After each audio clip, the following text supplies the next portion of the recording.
استوديو الحدث من صوت لبنان وDW عربية من ألمانيا، نحلل بالصوت فتتضح عندكم الصورة. من لبنان وألمانيا إلى العالم، هذه تحيات خلدون زين الدين من بيروت وياسر أبو معيلق من مدينة بون الألمانية. حلقة جديدة، موضوع جديد وضيوف جدد في استوديو الحدث، ثمرة التعاون الإذاعي بين صوت لبنان وDW عربية. هجمات كوبنهاغن وجريمة تشابل هيل في الولايات المتحدة، ما الصلة؟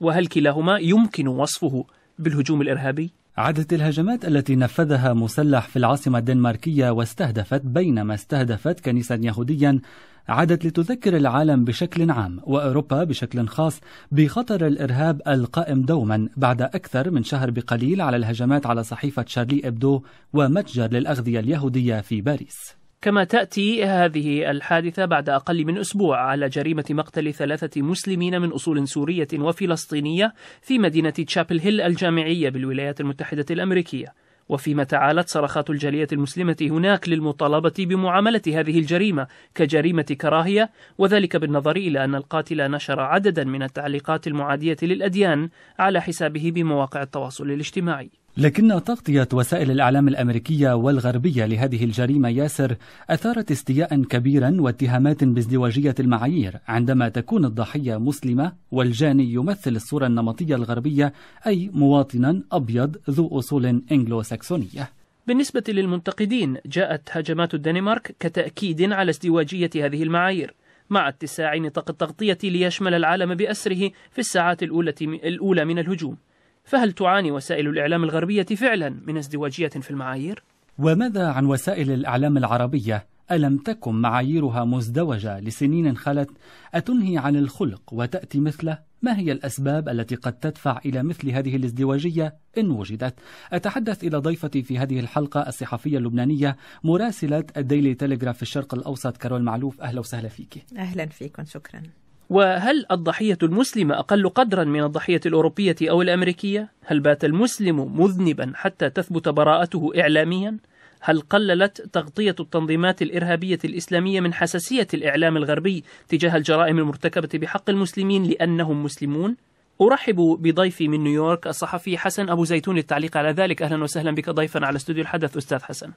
أهلا فيك ياسر. أستاذ حسن، دعنا نبدأ معك من نيويورك. طبعا أنت مقيم في الولايات المتحدة الأمريكية ومطلع أكيد على المشهد الإعلامي الأمريكي، وتابعت بالتأكيد التغطية الإعلامية لجريمة مقتل 3 شبان أو شابتين وشاب مسلم في مدينة شابل هيل بولاية نورث كارولاينا الأمريكية. طبعا كيف يعني برأيك الشخصي كيف تقيم أداء الإعلام في الساعات الأولى بعد حصول هذه الجريمة وفيما تلا ذلك من أيام؟ في الواقع ياسر، جاءت مرة أخرى التغطية الإعلامية التي قامت بها وسائل الإعلام الأمريكية سواء كانت المقروءة أو المرئية لتؤكد على التوجه القائم أصلا بأن هناك ازدواجية في المعايير عند الحديث عن القضايا العربية والإسلامية وفي تغطية الأحداث الخاصة بالجالية الإسلامية هنا في الولايات المتحدة. كانت هناك تغطية سيئة إلى أبعد الحدود يمكن أن نؤكد عليها فيما يتعلق بمقتل الطلبة المسلمين 3 في مدينة شابل هيل. جاءت وسائل الإعلام الأمريكية أو أجمعت وسائل الإعلام الأمريكية على أن هذه الحادثة هي حادثة لا علاقة لها بالدين ولا تمت إلى أي صلة بانتماءاتهم الدينية أو العرقية للأشخاص الذين لقوا حتفهم. جاءت لتؤكد على أن هذه القضايا أو هذه الحادث مقتل الطلبة المسلمين بناء على خلافات شخصية مع الجاني، لكن وسائل الإعلام الأمريكية سرعان ما أطلقت كلمة إرهابي على أي شخص ارتكب عمل آخر ضد الأمريكان أو ضد الجالية اليهودية أو ضد أي أقليات أخرى لا تمت إلى الإسلام أو المسلمين بصلة. هنا حالة من السخط العام سواء كانت بين الشارع الأمريكي أو حتى فيما يتعلق بالمواقف الرسمية الأمريكية. انتقدت حالة الصمت التي التزمت بها الإدارة الأمريكية المشرعين في الكونغرس الذين لم يذهبوا إلى حد الإدانة إلا بعد أيام من وقوع هذه الحادثة، كما أنهم لم يتبنوا مصطلح الإرهابي على الشخص الذي ارتكب هذه الجريمة، مع أن هناك الكثير من المواقف وهناك الكثير من الأدلة تثبت أن هذا الشخص له توجهات مناهضة للدين أو مناهضة للأقليات الإسلامية هنا في الولايات المتحدة. هذه حادثة. هناك حادثة أخرى أعقبت ذلك يبدو أن الإعلام لم ينتبه إليها على الإطلاق، وهي حرق مسجد في هيوستن في تكساس بعد ذلك بأيام قليلة على أيدي واحد أو شخص أمريكي آخر. حتى هذه اللحظة تم إلقاء القبض عليه وتم الاعتراف بأنه قام بعملية الحرق في هذا المسجد والمدرسة والمركز الإسلامي، وأتى على تقريبا 3 أبنية من هذه المجمع، لكنه لم يوجه له تهمة الكراهية أو تهمة استهداف مواقع إسلامية، على العكس مما حدث في أوروبا أو مما حدث في فرنسا بالتحديد عند الاعتداء على الكنيسة اليهودية أو على المقبرة اليهودية. وسائل الإعلام الأمريكية غطت هذه القضية بكافة جوانبها، حتى أن بعض الوكالات أو بعض المحطات التلفزيون الأمريكية كCNN والفوكس نيوز أوفدت فرقا خاصة من أجل تغطية الحدث من كافة جوانبه. أستاذ حسن أبو زيتون، إذا تقول هنا يعني لنبدأ ونختصر قليلا، تقول أن هناك ازدواجية واضحة بالتعاطي الإعلامي الغربي تحديدا الصحافة الأمريكية مع الأحداث التي تعنى بالمسلمين في مكان معين. دعني أنتقل من نيويورك إلى بيروت، إليك كارول معلوف. هل توافقين بداية أن الإعلام يثور عندما يكون المسلم خلف البندقية وعندما يكون أمامها يصمت تماما؟ لازم كمان نحدد الإطار العام لحديثنا اليوم. لازم أول شيء نعرف أنه وقت نحن نحكي عن قبل ما أجاوب على سؤالك، أنه وقت نحكي عن CNN أو فوكس نيوز، وقت نحكي عن شيء بيسموه المينستريم ميديا، هيدا النوع من الإعلام هو إعلام خاص، هيدي شركات خاصة بيملكوها أفراد تبتغي الربح. يعني لازم دايما نتذكر أنه هيدول بآخر النهار أرقام المشاهدين بيحددوا استمراريتهم بالعمل. أي الأرقام بتحدد عدد الإعلانات، والإعلان هو بيجيب أرقام. نحن ما عم نحكي هون عن نموذج BBC مثلا اللي هو ممول من قبل الشعب مباشرة، عم نحكي عن الإعلام المينستريم. طبعا بالإعلام المينستريم مثل ما تفضل أستاذ حسن وذكر CNN وفوكس نيوز، نحن بنعرف إنه هيدا تراكمات، هيدا مش شيء بلش اليوم. نحن وقت بنطلع السياسيين مثلا مثل جورج بوش بالحرب على الإرهاب، ما هي الحرب على الإرهاب؟ يعني نحن اليوم صرنا نستعمل مصطلحات كصحفيين بالعالم أخذناها من ناس كرروها أكثر من مرة. هيدا النوع من بروباغندا عم بتراكمات بأكثر من 10 سنين أصبح في موضوع مثير وموضوع غير مثير. وهون من هون بدنا نبدأ الحديث. ممكن يغرق، نحن دايما بنقول ممكن يصير في حادثة عبارة يغرق فيها 1000 شخص، وممكن 2 يتقوصوا بباريس. أيها بتاخد أكتر هيدلاينز أو إعلان؟ طبعا يلي بيتقوص. مش وحتى مع أنه هناك بيكون في 1000 واحد ماتوا. ولكن لماذا يعني القصة التي خاصة بالمسلمين في مكان معين، أو مسلم يمكن أن يكون قد ارتكب جريمة في مكان معين، هذه دائما قصة تكون مثيرة للاهتمام بالنسبة للإعلام الغربي ويتغاضى عنها في حال كان المسلم هو الضحية؟ يعني أليس هذا يؤكد الازدواجية في المعايير أو لا توافقين على ذلك؟ هي بدنا نبلش من 11 سبتمبر. هيدي كانت نقطة فاصلة، يعني نقطة تحول بتغطية الإعلام الغربي لكل ما يتعلق بأمور المسلمين في الولايات المتحدة وفي العالم. وأصبحوا إذا بدك سنتر ستيج، أصبحوا هن بوسط المعركة. واليوم يعني وقت بنكون بحرب على الإرهاب، نحن بطريقة غير مباشرة كان حرب على بلاد المسلمين بالعقل الخلفية الأمريكي. بقى أصبح في نوع من ستيغما مربوطة بين الشخص المسلم والإرهاب، يلي هو كمان طبعا أستاذ حسن بيعرف اللي كمان بيعانوا منه بموضوع الريشل بروفايلينج. يعني اليوم إذا بشوف شخص شكله معين عنده دقن، دغري بعقلي بيصير هو متهم، هيز سسبكت، لأنه بعقلي أنا صار عندي هيدا exactly صارت علقانة براسي إلى 10 سنين. هيدا ما بلشت اليوم مع تشابل هيل أو مع حرق هيوستن يعني.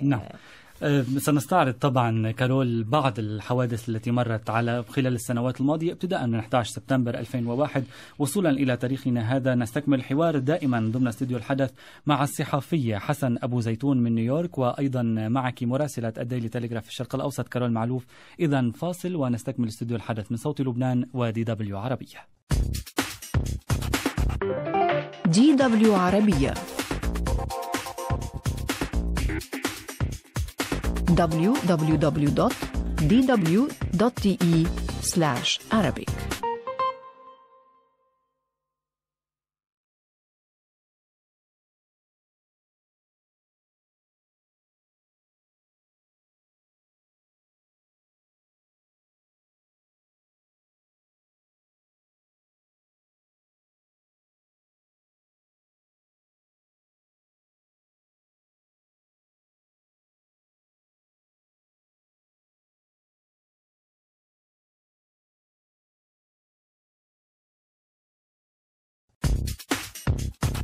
DW عربية. www.dw.de/Arabic. نرحب بكم مرة أخرى إلى حلقة من برنامج استوديو الحدث. نناقش في هذه الحلقة ازدواجية المعايير الصحفية في الغرب عند تغطية الأحداث عندما تكون الضحية مسلمة أو الجاني مسلما. معكم من وراء الميكروفون في بون من DW عربية ياسر أبو معلق، ومن استوديوهات صوت لبنان في بيروت خلدون زين الدين. ضيوفنا في هذه الحلقة من بيروت الصحفية ومراسلة الديلي تيليغراف في الشرق الأوسط كارول معلوف، والصحفي المقيم في نيويورك الأستاذ حسن أبو زيتون. أستاذ حسن، قبل الفاصل تحدثت السيدة كارول معلوف عن وجود عن توجه القنوات التي أشرت إليها مثل قنوات CNN وقنوات فوكس نيوز بأن هذه قنوات خاصة ولديها توجه إلى الربحية على حساب المعايير الصحفية. يعني هل تعتقد بأن هناك وعيا في داخل المجتمع الأمريكي بأن هذه القنوات تعمل من أجل الربح وذلك يأتي على حساب التغطية، أم أنك ترى أن هناك انسياقا عاما وراء الصورة التي تصورها هذه الوسائل الإعلامية؟ في الواقع أخي ياسر، كما أكدت الزميلة كارول معلوف على أن هناك نوع من التوجه لتحقيق الربحية ولجذب أكبر قدر ممكن من المشاهدين، لأن بقاء وتعزيز دور هذه الوسيلة يعتمد على الجمهور ومستوى التأييد الذي تحظى به بين أوساط المجتمع الأمريكي. لكن هناك بعض المعايير الثابتة سواء كانت على الموقف الإعلامي أو على الموقف الرسمي الأمريكي، وهي مثل ما أكدت الأخت كارول على أن الصورة النمطية دائما التي ترتبط بالإسلام والمسلمين أو حتى بين أبناء الجالية الإسلامية هنا في الولايات المتحدة على أن حدثا ما متوقعا منه، سواء كان سلبي ولا ننتظر الكثير من القضايا الإيجابية. وبالتالي مهما كانت المصدر الربحية الذي تسعى إليه هذه المحطة، يكون التوجه العام هو دائما حالة القلق والحذر من أبناء الجالية أو من المسلمين هنا في الولايات المتحدة. كما أن هناك نوع دائما متفقين على قاعدة أساسية، وهي الحفاظ على المواقف الثابتة. يعني بعبارة أخرى، لا تستطيع وسائل الإعلام الأمريكية أن تناهض التوجه العام، وهو الدفاع عن المصالح والعلاقات الأمريكية الإسرائيلية أو الثوابت الأمريكية تجاه منطقة الشرق الأوسط. لكن أستاذ حسن دائما تنظر بعين من القلق. لكن أستاذ حسن، جريمة تشابل هيل، عذرا على المقاطعة، أنت تقول أنها لا تستطيع الخروج على الخط العام وهو خط التحالف التاريخي القديم والوثيق صحيح ما بين الولايات المتحدة وإسرائيل، ولكن جريمة تشابل هيل لا تمت لهذا الوضع السياسي بصلة. هي جريمة ارتكبها شخص يعني أبيض بحق ثلاثة طلاب مسلمين مولودين في الولايات المتحدة الأمريكية، يعتبرون نموذجا على الاندماج أو اندماج المسلمين في المجتمع الأمريكي، ولا توجد عليهم أي سوابق فيما يتعلق بدعم الجماعات الإسلامية، فيما يتعلق حتى بآراء يعني محافظة فيما يتعلق بالنظرة الإسلامية. يعني هؤلاء يعني قد يكون فعلا يعني هناك من يؤيد هذه وجهة النظر أن هذه جريمة ارتكبت بدافع الكراهية، لأن يسر ورزان الفتاتان الفلسطينيتان اللتان قتلتا في هذه الجريمة ترتديان الحجاب، ويعني هناك يعني توجه مباشر، ويقول البعض أن الإعلام مسؤول بشكل مباشر عن توجيه هذه الصورة النمطية بأن من ترتدي الحجاب هي مسلمة وبالتالي إرهابية. ياسر، في الآونة الأخيرة إذا كنتم من المتابعين إلى وسائل الإعلام الأمريكية، نلحظ بأن هناك حملة إعلامية مكثفة ضد المسلمين بشكل عام من بعض محطات الإعلام اليسارية والمحافظة، خاصة بعد أيام قليلة من مقتل الطيار الأردني معاذ الكساسبي ومن الجرائم البشعة التي ارتكبتها داعش في كل من سوريا والعراق ومقتل الرهائن، حتى أنه مجرد أنه مقتل بعض الصحفيين الأمريكيين، كما هي العادة يعني الجميع يتفق على إدانة مثل هذه التحركات، لكنها لا تقارن مع مقتل الطلبة المسلمين هنا في الولايات المتحدة. عندما تم قتل جيمس كودي في سوريا أو قتل الأمريكية الأخيرة في سوريا على أيدي داعش، كانت هناك حالة من بعض الوسائل الإعلام الأمريكية تستخدم هذه الحالات من أجل هذه العمليات من أجل توجيه اتهامات مباشرة إلى المسلمين بشكل عام. وبالتالي المواطن الأمريكي البسيط الذي لا يطلع على حيثيات الأمور ولا يدرك ما الذي يحدث ولا يدرك أن هذه التوجهات لا تمثل الإسلام أو المسلمين، هو ليس مستعدا من أجل التفكير ولو للحظة بأن المسلم هنا في الولايات المتحدة يختلف كثيرا عن الصورة النمطية التي تقوم وسائل الإعلام الأمريكية برسمها، وبالتالي قد يكون مقتل الطلبة المسلمين لا علاقة له بفلسطين أو بإسرائيل أو بتوجه العام، لكن هذه هي حالة من الأمور التي تعود إلى الماضي.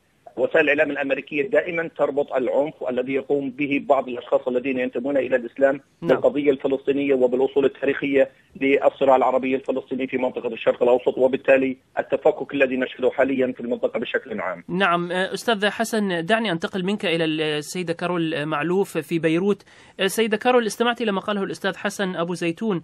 أود أن أسألك بصفتك مراسلة لصحيفة بريطانية وتعملين في الشرق الأوسط، وأكيد بالتأكيد تكتبين الكثير عما يحصل لمسلمين على أيدي مثلا غربيين، أو جرائم كانت تحصل أو حتى قصف استهدف أبرياء. كيف ترين السياسة التحريرية للجريدة التي تعملين فيها؟ هل ترين بأن هناك توجها عاما تجاه التخفيف من وقع مثل هذه الجرائم في مقابل يعني تهويل جرائم أخرى ترتكب من قبل المسلمين بحق غربيين؟ أنا برأيي أنه في فرق بين الإعلام الأوروبي والإعلام الأمريكي. الإعلام الأمريكي هو إعلام أكتر سنسيشنال، يعني حتى إذا بتشوف كيف بيظهروا من خبر لخبر والألوان وكذا، هو إعلام لفت نظر سطحي بيتعاطى مع الأمور بأشورة. خبر 30 ثانية ممكن يكون عن شيء كتير مهم، بس مهم يعني إنه نحن نجذب بالشكل أكتر من المضمون، وقد ايه فينا نهول الموضوع ونعمله هيك مثير للمشاهد على حساب المصداقية وعلى حساب الموضوعية تبع الخبر. صحيح. ولكن الإعلام الأوروبي وطبعا يعني الألماني منه، لأن احنا هلا على يعني راديو ألماني، ولكن حتى يعني ببريطانيا بعد في نوع من إنه نحن بدنا نوصل للحقيقة. إذا بتحضر تلفزيونات البريطانية هلا أكيد غير سكاي نيوز لأنه هي نفس العائلة من فوكس نيوز، ولكن تلفزيونات البريطانية الباقية خصوصا مدرسة BBC يعني أنا لأنه صحيفة بريطانية بشتغل معها لا بعدها بتهتم، ولكن نحن صحيفة التلغراف هي صحيفة طبعها أكتر ديني مسيحي إذا بدك، يعني هيدي الريدرشيب تبعها عكس الجارديان والانديبندنت اللي تعتبر أكتر على اليسار، ولكن لازال في اهتمام بالأمور. هلأ طبعا أنت كمان عم بتنافس، كمان بدنا نتذكر إنه إعلام هو منافسة على السبيس بالجريدة، أو منافسة على الوقت أو الهوى بالتلفزيون، لأن نحن اليوم عم نغطي العالم، يعني كمان بدنا ننتبه على هيدا الموضوع. بس بدي بس أعلق على موضوع شغلة قال أستاذ حسن. أنا بوافق معه بشغلة إنه في حرص من قبل القيمين على الإعلام بأمريكا إنه أن لا نجعل من المسلم ضحية. دايما المسلم ممنوع يكون الضحية، لأنه بيرجعنا على قضية فلسطين. بقى دايما يعني لازم هو يكون الجاني، لازم نفرجيه بطريقة أنه هو المعتدي، وحتى إذا كان معتدى عليه دايما في تبرير. ليش؟ مثل قصة تشابل هيل، أنه هو اعتدى عليهم من وراء الباركينج وليس هيت كرايم. يعني على ذكر هذا الموضوع، فوكس نيوز تناولت الخبر بهذا الإطار، يعني لم تغطي الخبر إلا بإطار أن هناك خلاف على مرأب السيارات، لا أكثر ولا أقل.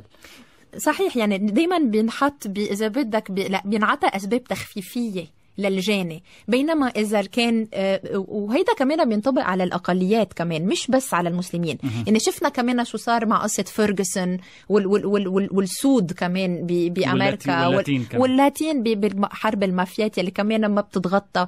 يعني دايما الأقليات بأمريكا ما بتاخد الحجم التغطية اللي لازم تاخده، ولكن طبعا المسلمين بأمريكا عندهم نوع من نحن بنقول ستيريوتايبينج، يعني في نموذج معين أصبح الآن بعقل المشاهد بأمريكا، ويلي الميديا والسياسة بتلعب دور بأنه إذا بدك تفاقم الموضوع عند طيب، ولكن يعني ألم يحن الوقت للنظر في تداعيات تناول الإعلام الأمريكي لهذه الأحداث ربما بهذه الطريقة، بالطريقة المثيرة، بطريقة ألا نظهر المسلم على أنه ضحية؟ يعني ألم يشعر الداخل الأمريكي بالتحديد أنه فعلا هناك ارتداد لهذه السياسة الإعلامية في مكان معين أم لا؟ بدي أعطي مثال عن قناة الجزيرة. بأمريكا. أنا كنت يعني بشتغل بالجزيرة من مؤسسي جزيرة إنجليزي بالدوحة، وكمان كان لي يعني عندي كان فرصة إنه اشتغل بواشنطن. وأنت بتعرف اليوم إنه الجزيرة الإنجليزي حاولت تدخل على الكيبل بأمريكا، وتم التعرض والضغط على إنه ما ينتشر هيدا الصوت يلي مختلف عن الباقيين. يعني كمان في الإعلام بشكله الإطار العام، ولكن كمان بتوزيع الخبر على الناس بموضوع الكيبل هيدا كمان يعني مش موجود. وحتى وقت اشتروا تلفزيون آل-جور كمان ما قدروا وصلوا للجمهور. يعني كمان الجمهور أنا برأيي في هناك من عم بيحاول يقطع الخبر إنه ما يوصل، عم يقطع الطريق على الخبر، ولكن كمان الجمهور برأيي حتى لو عنده هيدول القنوات ما بعتقد إنه هو بده يحضر. فقط قضية فلسطين كارول ممكن تكون هي يعني حتى لا نعطي أهمية لقضية فلسطين في الداخل الأمريكي، أم هناك أسباب أخرى يمكن أن تكون وراء هذه التعتيم في مكان معين على أي جرائم ممكن تطال المسلمين في مكان معين؟ أنا برأيي أنه كل حقبة بتاريخ الإعلام الأمريكي، ونحن وقتها بندرس هيدا الشيء من جامعة بناخدها كحقبات. يعني نحن بنعرف مثلا أنه بوقتها كان الشيوعية ممنوعة. كان إذا أنت بتتناول موضوع الشيوعي كان بوقتها بالحرب الباردة هو نوع من تابو يمكن. إيه صحيح، هو equivalent أو شبيه باللي عم بيصير اليوم مع قضية فلسطين أو مع العالم العربي والإسلامي. وأنا برجح أنه بعد يعني 10 سنين ممكن نشوف نفس المشكلة حتصير مع الصين، لأنه الصين ممكن تكون عم بتشكل خطر. يعني الإعلام الأمريكي هو بيتماشى مع السياسة الخارجية وبيتماشى مع وضع السياسة العام تبعه للولايات المتحدة. ولكن اليوم كيف بنفرق نحن عن عصر الشيوعية؟ هو بالسوشيال ميديا، بالتواصل الاجتماعي. اليوم التواصل الاجتماعي قضية إسرائيل بالتحديد، كمان اللوبي الصهيوني بأمريكا، الدور اللي ممكن يكون عم يلعبوا، الأوراق الرابحة اللي بيملكها يمكن بالإعلام الغربي. هن قادرين بعد يلعبوا هيدي الورقة الرابحة بالإعلام المين ستريم، يعني بالتلفزيون ولكن السوشيال ميديا أو التواصل الاجتماعي هو يلي أظهر قضية ضياء ويسر ورزان، هو اللي دفع الإعلام لحتى يغطي. وهو نحن اليوم بحقبة جديدة، بعصر جديد، بمرحلة جديدة، إنه أنت ممكن على التلفزيون المين ستريم أو العادة يعني ما تشوف الخبر، ولكن ما فيك تحجبه عن العالم يلي بدها تتواصل بالتواصل الاجتماعي. قد ايه هن قادرين ينقلوا هيدا الضغط من التلفزيون لليوتيوب ولا تويتر ولا فيسبوك؟ ما قدروا. يعني الحديث هلا بأمريكا فشلوا انه يغطوا على المواضيع. شفنا فيرغسون تشابل هيل، وحتى ما قدروا يحجبوا يلي عم بيصير من العالم العربي وبسوريا مثلا وبفلسطين عن العالم. بقى اليوم نحن بمرحلة جديدة وبلعبة جديدة بعالم الإعلام يلي بدنا ننطر فترة لنشوف كيف مين رح يقدر يعني يسيطر على هيدي الأجواء اللي نحن هلأ فيها بالسوشيال ميديا. نعم. كارول، سندخل معك أكثر في بعض يمكن التعابير الإعلامية. أيضا أنت تعلمين الإعلام في جامعة خاصة في لبنان، ولكن علي أن انتقل إلى نيويورك إليك أستاذ حسن أبو زيتون مجددا. الملفت أن عادة في مثل هذه الحوادث الاستثنائية أو التي تتخذ صبغة معينة يخرج الرئيس الأمريكي باراك أوباما أو نائب الرئيس ليعزي، يقدم التعازي أو ليصدر موقف معين، كما صار في حادثة فيرغسون قبل عدة أشهر. ولكن مع هذه الحادثة لم يشارك في مراسم التأبين سوى محافظ نورث كارولاينا، ولم يخرج أي موقف للرئيس باراك أوباما. ما الأسباب برأيك؟ هل يمكن الأسباب أن تكون انتخابية؟ هل يمكن أن تكون هناك أسباب أخرى وراء ذلك؟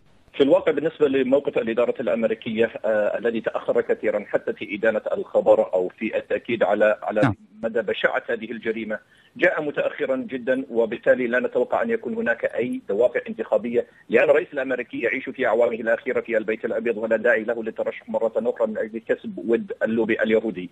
لكن المواقف الأمريكية بشكل عام هي تختلف عندما يتم الحديث عن مثل هذه القضايا. المواقف الرسمية كلهم أجمعوا على أن التحقيقات الأولية ومكتب التحقيقات الفيدرالي الأمريكي سيتدخل من أجل الوقوف على أسباب الجريمة والدوافع النهائية قبل تحقيقا بذلك. نعم. لكن بعد ساعات قليلة من الحادث الذي تعرضت له الكنيسة اليهودي في الدنمارك أو في المقهى في الدنمارك، صدر الموقف الأمريكي بعد أقل من 3 ساعات على أن هذا عمل إرهابي استهدف حرية التعبير. لكنه تأخر كثيرا، وحتى هذه اللحظة لم يتم الإعلان رسميا عن تحديد أسباب الجريمة أو على إطلاق اسم إرهابي على الشخص الذي قام بارتكاب هذا الحادث.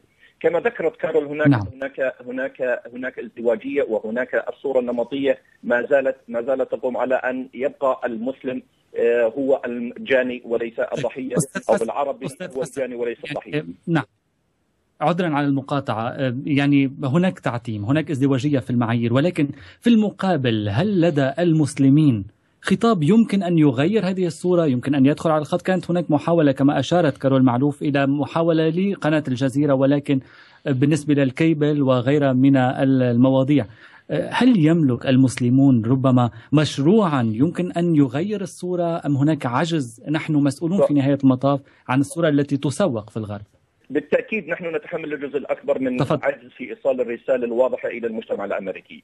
بالنسبة لقناة الجزيرة، هي دخلت على وسائل الإعلام الأمركية، لكن كان ترتيبها في القائمة يتجاوز 100.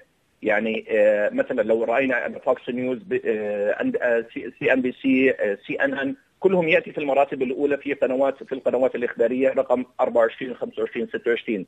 بالنسبة للجزيرة وضعوها في آخر القائمة، كما هو الحال بالنسبة لBBC أو يورو نيوز أو المواقع الإخبارية الدولية.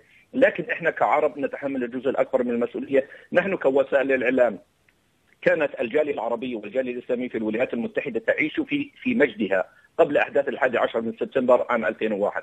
كانت الجالية العربية تقترب إلى صنع القرار الأمريكي، المشاركة في تسن التشريعات، المشاركة في رسم التوجه العام للإدارة الأمريكية.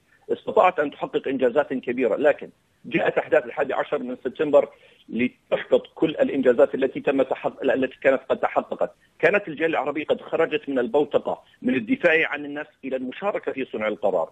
الآن بعد أكثر من 10 سنين على هذه الحادثة، ما زالت الجالية العربية تحاول أن تنهض وأن ترفع راس للدفاع عن قضاياها أو تمثيل مصالحها. هناك توجه عام بين أبناء الجالية العربية والإسلامية، تعدادها يتجاوز 7 إلى 8 ملايين مسلم على مستوى الولايات المتحدة. ما زالوا يعملوا على حق التأييد في المجتمعات المحلية، رسم السياسة المحلية، التأكيد على حقهم والتأكيد على دورهم في بناء المجتمع الأمريكي، الانخراط في الحياة الأمريكية. لكن أستاذ حسن، الجالية العربية والمسلمة ليست فقط مطالبة بالعمل على مستوى فردي أو مستوى حتى مجتمعي في المدن التي هناك منظمات أمريكية إسلامية كبرى تعمل ولديها تأثير واسع النطاق، مثل منظمة كير على سبيل المثال. هي منظمة جدا يعني تعتبر من كبرى المنظمات الإسلامية أو العاملة باسم الجالية الإسلامية في الولايات المتحدة الأمريكية.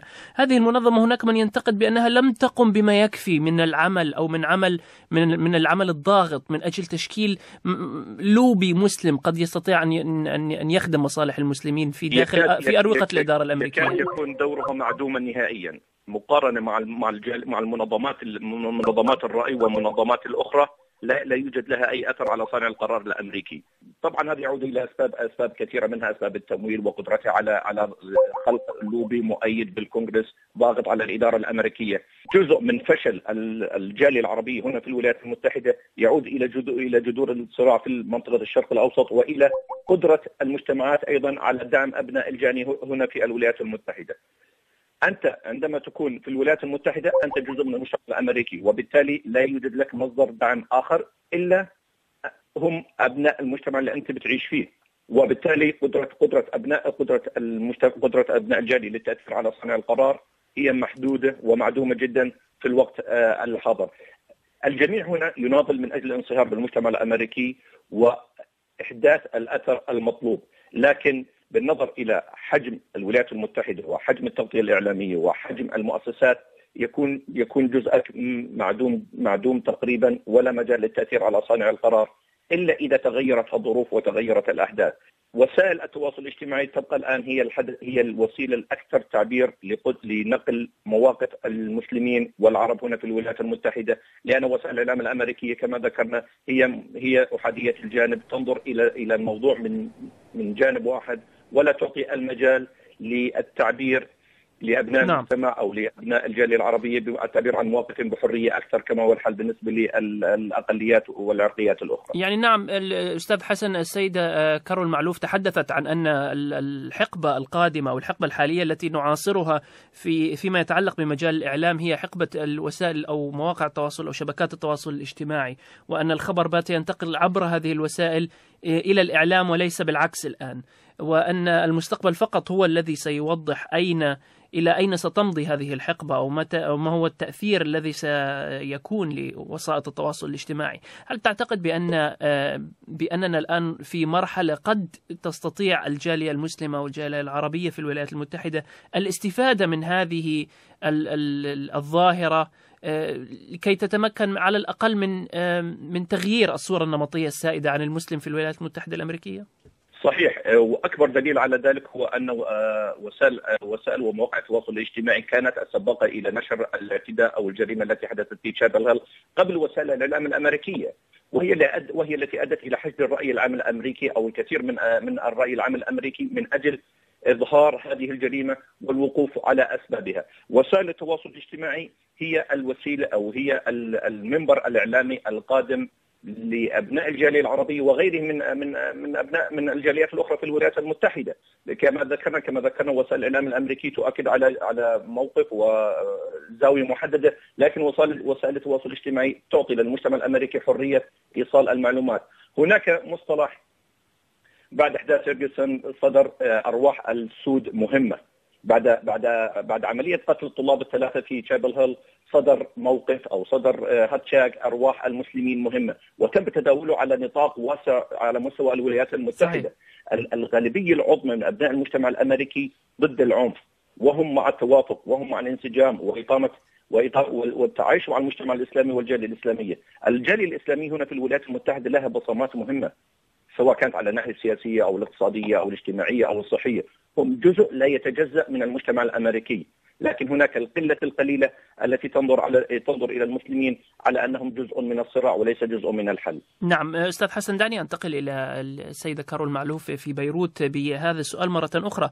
سيدة كارول، أنت تحدثت عن دور وسائل التواصل الاجتماعي، وتحدثت أيضا عن محاولات بعض القنوات العربية للدخول إلى السوق الإعلامية الأمريكية، ولكن هناك سؤال يتردد حول مدى فعالية الإعلام العربي داخل الدول العربية نفسها. فنرى مثلا أن العديد من القنوات العربية أو العديد من الصحف والجرائد تبنت نمط التغطية الإعلامية الغربية سواء أوروبية أو أمريكية فيما يتعلق بحوادث شارلي إبدو، بهجمات باريس، بهجمات كوبنهاجن، ولكنها في نفس الوقت أيضا تلام على أنها لم تتعامل بما ينبغي عليها من السرعة اللازمة فيما يتعلق مثلا بجريمة شابل هيل عفوا.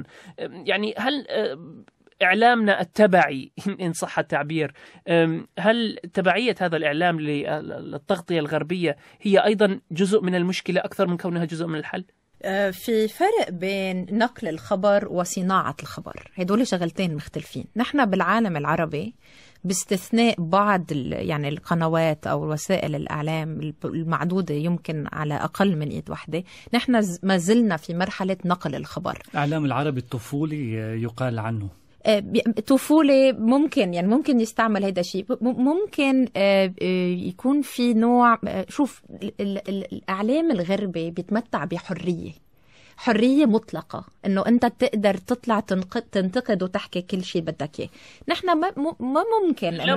مو مطلقة، ليست مطلقة. يعني أود أن نشدد على أن الحرية ليست مطلقة. يعني بس أنت freedom of speech هو يعني بأمريكا هيدا حق مكرس بالدستور، وطالما هو ما منه كراهية ومنه تحريض ومنه يعني عم بيمس بالذات، بعتقد انه فيك انت تنتقد الحكومة وتحكي اللي بدك اياه. حتى عن التمويل، ربما الخلفية التمويل تلعب دور، ان تعتمد على الاعلانات في مكان معين وليس كالاعلام العربي يعتمد على الدعم الحكومي ممكن أو أحزاب هو في إعلام عام وإعلام خاص وإعلام يعني بيتابع للحكومات. ولكن أنا بس يعني بتنكون واضحين، ما إذا أنا تلفزيون دولي ممكن جيب ضيفين بين إنه أنا متوازن، ولكن وين بختلف؟ يعني مثلا تنفترض بدي أجيب ضيف مسلم وضيف غير مسلم على تلفزيون أجنبي ليبدوا رأيهم. أنا بقدر فرجي إنه أنا ما عم ميز، عم بعطيهم اثنينهم نفس الوقت، ولكن وين بختلف؟ بالأسئلة، بختلف بكيف بنبرة صوتي، بكيف بسأل السؤال. هيدا كله بيأثر على المشاهد. يعني نحن مش بس إنه إذا عم بتم التغطية ولا لا، أو إذا عم نجيب ناس تحكي بأمور ولا لا. نحن بنعرف إنه موضوع العالم العربي والإسلامي من 2000 من 11 سبتمبر لليوم هو مترأس أو متربع على عرش الإعلام الأمريكي. حتى قبل ذلك كارول، يعني من العام 1988 يعني مع نشر الروائي البريطاني من أصل هندي سلمان رشدي روايات الآيات الشيطانية. بالعام كمان 2004 المخرج الهولندي، بالعام 2008 كمان يعني أحد القساوسة الأمريكان هدد بحرق القرآن بمناسبة 11 أيلول. يعني المسألة تتكرر في كل مرة، وفي كل مرة أيضا يطرح السؤال حول ازدواجية المعايير بالتعاطي الإعلام الغربي مع الموضوع. ما هي نحن مش مهم قد ايه بنغطي الخبر، هي مش بالكمية، هي بالنوعية. يعني نحن لازم ننتبه على هيدا الشيء. نذكر قبل شوي يعني بعتقد ياسر أو حسن ذكروا كير، بس نحن بنعرف إنه هذا عوض. يعني هو كان يعني تحاكم بفترة وصار في عليه نقاط استفهام، وفي دكتور سامي العريان كمان كمان كان تحت الإقامة الجبرية فترة طويلة لأنه كان يعني تهم بتمويل الإرهاب وعلاقته مع حماس. التهم يلي تلزق للكوادر أو العالم يلي ممكن تأثر على الرأي العام المسلم العربي بأمريكا سهلة إنه نحن نلبسها توب إنه هي داعمة للإرهاب، وممكن من دون أي دلائل. هيدا الشيء المسلمين والعرب لازم ينتبهوا له أكتر، لازم يتعاملوا مع هيدا المواضيع بذكاء أكتر. يعني مزبوط إن 7 أو 8 ملايين وأقلية، ولكن أكيد إذا نحن بنحسب الوقت اللي طلع للمسلمين على الهوى على مجمل التلفزيونات الأمريكية رح يطلع أكتر من حيالله خبر تاني. ولكن مش المهم قد ايه وقت بنقعد على الهوى، مهم شو عم ينحكى عنا. وهيدا الشيء يلي لازم المسلمين والعرب بأمريكا يدخلوا أكتر على هيدا العقل، ونفهم هيدا العقل كيف عم بيفكر، لنعطيه المادة يلي نحن نقدر نسوقها مثل ما نحن بدنا، مش مثل ما هن بدهم يسوقوها. وهل هناك إمكانيات للدخول على هذه النقطة وعلى هذا الخط؟ أنا أول شيء بدي وجه مثل هيك تحية لأخت وإخوات وأخوات، يعني الخيل لديا واللي طلعوا على التلفزيون ليسر ولرزان تبع يعني كانوا هن ضحايا الشابل هيل شوتينج، لأنه فعلا حكوا من قلبهم، حكوا بطريقة جميلة وإيجابية عن هالثلاث يعني شاب والصبيتين قديه هن فعالين بالمجتمع، قديه كانوا عم بيساعدوا المشردين، وبالنسبة أيضا لضحايا الحرب في سوريا. صحيح، وهن إنه متعلمين وراحوا على الجامعة وكانوا أطباء هيدا يعني أنا بتأمل أوقات بتعرف بيكون في نقطة تحول بتيجي من لحظة نحن ما منكون عارفينها، مش متدركين لها. هيدي ممكن تكون نقطة التحول للتغيير صورة أو نمط للي بيشوفوا المشاهد الأمريكي أو الأجنبي للمسلم أو العربي. يعني نحن يعني ما بدي أقول نستعمل، بس بدي أقول إنه هن راحوا ضحايا، ممكن يكون نستفيد من هيدا الشيء لنغير لنعمل شيء أكبر، لنبين يعني إنه هن يمكن طلب مثال ونموذج كما صحيح. يتم التسويق. هن نموذج للمواطن الأمريكي. بقى ليه نحن ما بنستعمل هيدا الشيء؟ وهيدا يعني لأستاذ حسن إنه يمكن حان الوقت إنه نحن نفرجي قد إيه هيدول الناس جميلين من جوا، يعني في جمال روح، في جمال أخلاق، في تعاونهم مع الكوميونيتي.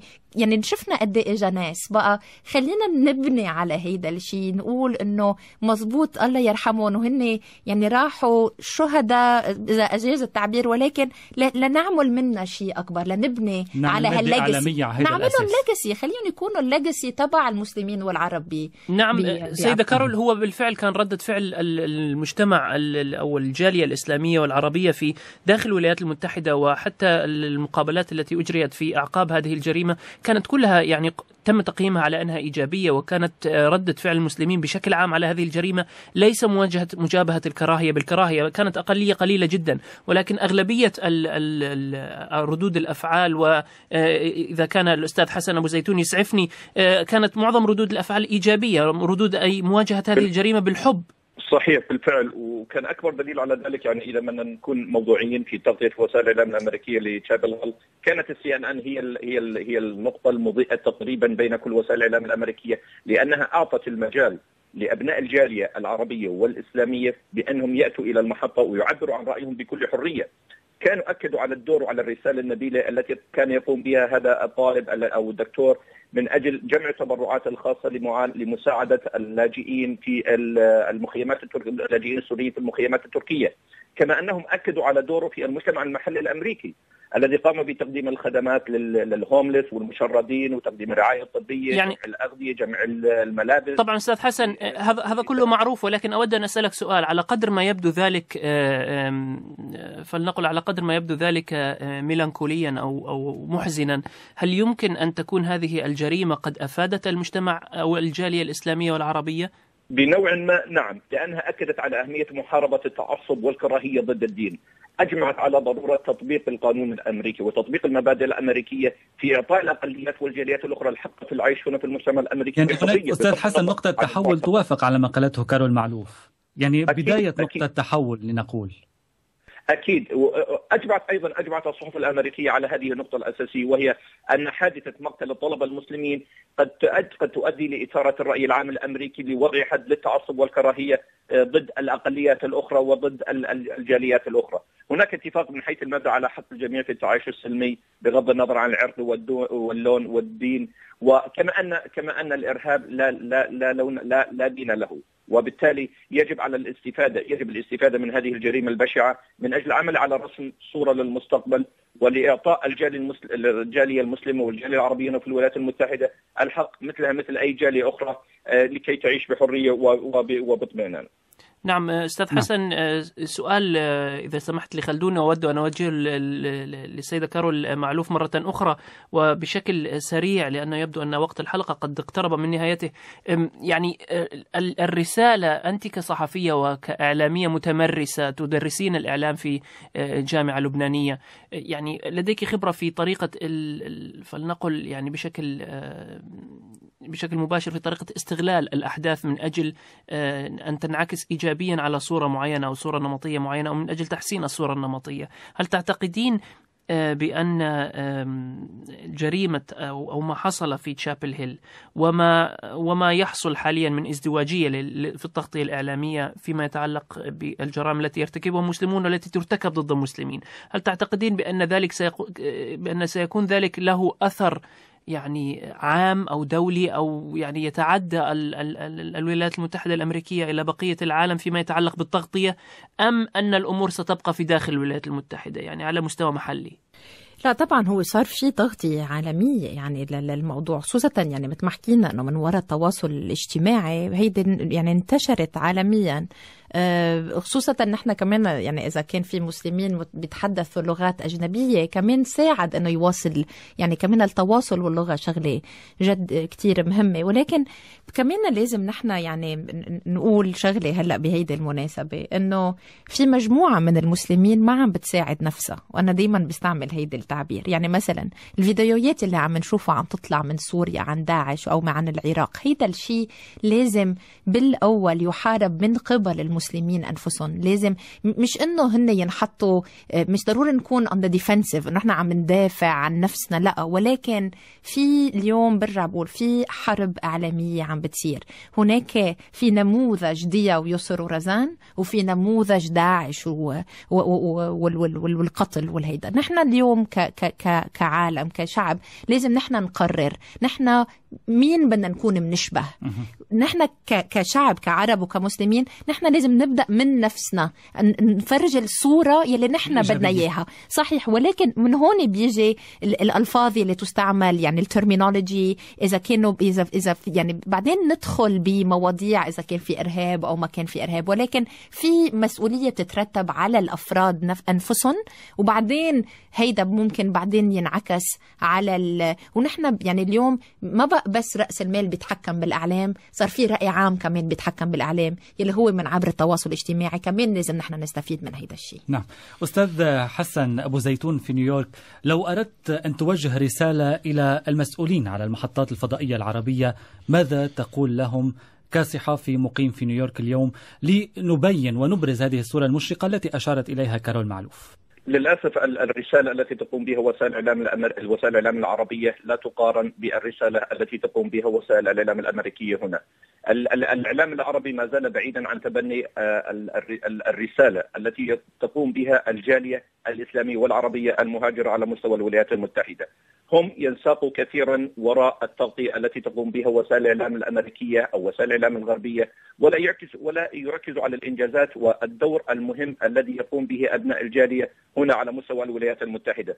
قلما تجد رسالة تخرج من الولايات المتحدة على وسائل الإعلام الأمريكية تدل وتشير على الإنجازات التي تقوم بها الجالية ودورهم في الدفاع في تبني قضايا الأمة والدفاع عنها وتمثيلها على المستوى المحلي، على العكس مما نشاهده في التغطيات المختلفة سواء من الناحية الغربية أو من الناحية الإسرائيلية أو هنا على مستوى الولايات المتحدة. في هناك تقارب وفي هناك تناغم في الرسالة التي تركز عليها وسائل الإعلام، وإن كان لا تنسيق بين هذه الوسائل. ممتاز. أستاذ حسن، عذرا على المقاطعة ولكن الوقت داهمنا. فقط كارول معلوف، يعني سؤال أخير. الملفت أن هناك دخول للرئيس الإيراني حسن روحاني وأيضا الرئيس التركي رجب طيب أردوغان. بالنسبة لما حدث في نورث كارولاينا، أردوغان يقول إذا التزمتم الصمت لدى مواجهة حادث كهذا ولم تتحدثوا فإن العالم سيلتزم الصمت تجاهكم. مثل هذه المواقف لدولتين إسلاميتين كبيرتين كتركيا وإيران، هل يمكن أن تعطي دفعا لإعلام ربما يبين صورة مغايرة للمسلمين أم أنها لن تقدم ولن تؤخر كثيرا؟ لا راح تقدم ولا راح تأخر. هيدا شوي كمان يعني لازم ننتبه انه اوقات بيقولوها لاستهلاك محلي او لاسباب سياسيه، مش دائما. يعني نحن بدنا نرجع نقول انه التغطيه هي تغطيه للناس وليست للزعامات. يعني ننتبه انه دائما الانسان هو لازم يكون يعني اللي عم بندور بفلكه نحن وشو عم بيصير مع الانسان. انا بصراحه يعني ما بيعنيني كتير انه اوكي يمكن معه حق، ولكن لازم ننتبه أكتر للناس شو بتقول. يعني هيدا هنا أقرب للواقع. نعم، أشكرك جزيل الشكر كارول معلوف مراسل ديلي تيليغراف في الشرق الأوسط. كان الحوار ممتع معك، أهلا وسهلا بك دائما في استوديو الحدث. شكرا. وبدوري أشكر ضيفي في نيويورك الصحفي الأستاذ حسن أبو زيتون. شكرا جزيلا لك على معلوماتك القيمة وعلى حلولك ضيفا على استوديو الحدث. شكرا على استضافتي. شكرا لكم. بهذا مستمعينا نصل إلى ختام الحوار بين استوديوهات صوت لبنان ودي دبليو عربية في ألمانيا. تقبلوا تحيات فريق عمل البرنامج زمن البدري والجعاطية على الهندسة الصوتية، تحيات ياسر أبو معيلق وخلدون زين الدين في الإعداد والتقديم. نلتقي بكم الأربعاء المقبل، دائما كونوا على الموعد.